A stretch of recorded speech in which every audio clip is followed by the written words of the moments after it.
I just got an email today. We are, being told, stop doing this, stop reporting on this. You're depressing people. People won't come out to vote. Well, why would you bother to come out to vote if the electronic voting machine is going to flip your vote anyway? And we have been very successful, by the way. In 2004, nobody was talking about this. Bob Fitrakis and I at Columbus Free Press were virtually the only ones, along with Howest and the black box voting. I mean, the people doing this, you could count on the fingers of one hand. And we were dismissed as conspiracy theorists, and we were attacked most rapidly by the Democratic Party. And as I say, Al Gore conceded an election that he won in Florida with no follow-up whatsoever on the realities of election theft in Florida 2000. John Kerry conceded in Ohio less than 24 hours after the polls closed with 250,000 votes uncounted in an election that was ultimately decided where the official vote margin was 118,000. And they had $7 million in the bank to recount and to force legal action to require that there be a follow-up on the election of 2004, and he refused to do it. And what he did do, John Kerry, was take some of that money and hire a lawyer from the Republican law firm, the Taft law firm in Cincinnati, the biggest Republican law firm in the state, to attack us for pointing out that the election had been stolen. So you ask why the Democrats haven't done anything. We don't know precisely. There is one broader theory, which I think does hold historical weight, although it's a bit abstract, which is that the Republicans and the Democrats are both corporate parties. So they're both dominated by big money. The Republicans are very upfront about it. They're the party of big business. The Democrats are allegedly the party of the people, but they take the big corporate money too, as we've seen in 4 years of Barack Obama. And so the two of them, the two corporate parties, have a vested interest in the ability to steal elections. Because if, God willing, we finally get another third or fourth party movement sufficiently powerful to challenge the power of the Democrats and the Republicans and the 0.1 of the 0.1% that own and operate this country, they want the ability to put them down at the polls. And I'll tell you the classic instance.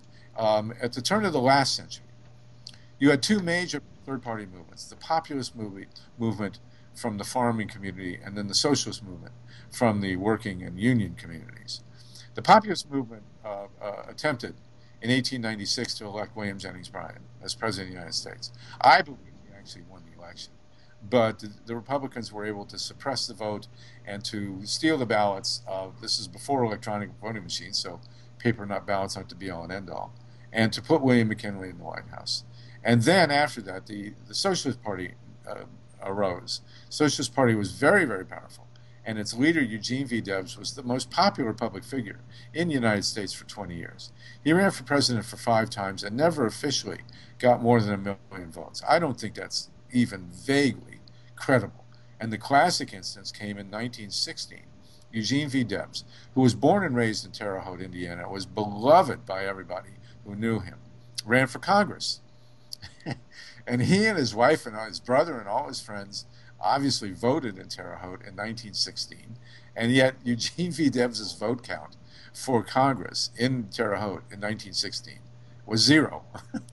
Nobody allegedly voted for Eugene V. Debs for Congress in 1916 in Terre Haute, Indiana. And this is the kind of power that the Democrats and the Republicans want to retain.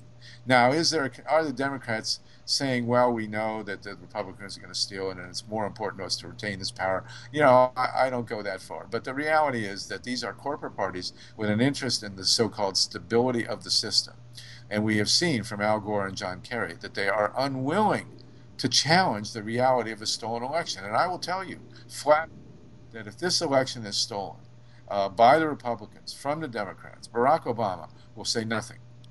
He will not challenge it because his personal stake is in maintaining his credibility, and he knows that the whole right wing and all the Fox News, they will scream and yell as they did it at the brief challenge by Al Gore in 2000 that this is conspiracy theory and it's threatening the system and blah, blah, blah.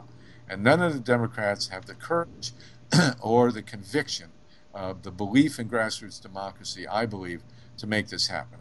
Dennis Kucinich would challenge it. Bernie Sanders would challenge it. The left of the Democratic Party might do it. John Conyers, the congressman from Detroit, did an excellent report on what happened in 2000. But he's been dismissed by the mainstream of the Democratic Party. The mainstream of the Democratic Party is very, very corporate dominated. And this is a corporate issue. So the Republicans and the Democrats will continue to steal elections from each other, but they will not challenge each other in public because it requires too much. It involves too great a threat to the stability of the monopoly or the duopoly that they have over our political process. I'll point out another thing, if you may recall, Ralph Nader had the temerity. Can you imagine the gall to run for president of the United States in 2000? And when Al Gore was when the election was stolen from Al Gore in Florida, the Democrats spent 4 years screaming at Ralph Nader for daring to run for president. When the election was stolen right out from under their eyes and had nothing to do with Ralph Nader. And so after screaming at Ralph Nader for 4 years, what happens in 2004? The Republicans steal it again, this time in Ohio. So this system needs to be changed, and I'll tell you exactly what we want to do. We want, Bob Fitrakis and I writing at freepress.org, and election reform people have pretty much the same ideas. Number one, hand-counted paper ballots. All ballots in the United States should be paper ballots, hand-counted. You know, we do get Scantron paper ballots, very easily manipulated. It's not really a paper ballot, a Scantron ballot. I mean, it's preferable to touchscreen voting, but it's not foolproof. We want hand-counted paper ballots, no machine counting. This is done in Germany, Switzerland, Canada, Japan. They all managed to count the ballots. Ireland had electronic voting machines and just threw them out and reverted to hand-counted paper ballots. That's what we need to do nationwide. Secondly, or really first, we need to have universal voter registration. Every citizen who turns 18 in this country should be automatically registered to vote. All you need to do is get a form, sign it, mail it in or take it into your election board, and then show up at the polls, sign in again, and vote. Everyone who turns 18 who is a citizen in this country should be automatically registered to vote. There is no excuse for this massive voter registration stuff. You're an American citizen, you're registered to vote, that's it, period. Third, we should have a 4-day national holiday, Saturday, Sunday, Monday, and Tuesday, where the polls are open and people come vote. And the kids, the students, the college students, the high school students should get off on Monday and Tuesday to run the polls and then count the ballots. And very, very simple. Finally, have to get money out of politics. The Citizens United decision allowing corporate money to pour into our political system, it's ridiculous. It means, of course, that the corporations will run the show. We don't want that. We want, $1, one vote is not a fit way to have a government. So these four basics are what we're looking for, and the Democratic Party seems every bit as threatened by this as the Republican Party. I am, by the way, not advocating for Barack Obama or the Democratic Party. I will be supporting my buddy Bob Fitrakis, who's running for Congress as a Green from this district, and will be supporting and have been supporting Jill Stein for Green Party president of the United States. So this is about preserving our democracy. As Jesse Jackson put it, we can afford to lose an election, but we can't afford to lose our democracy.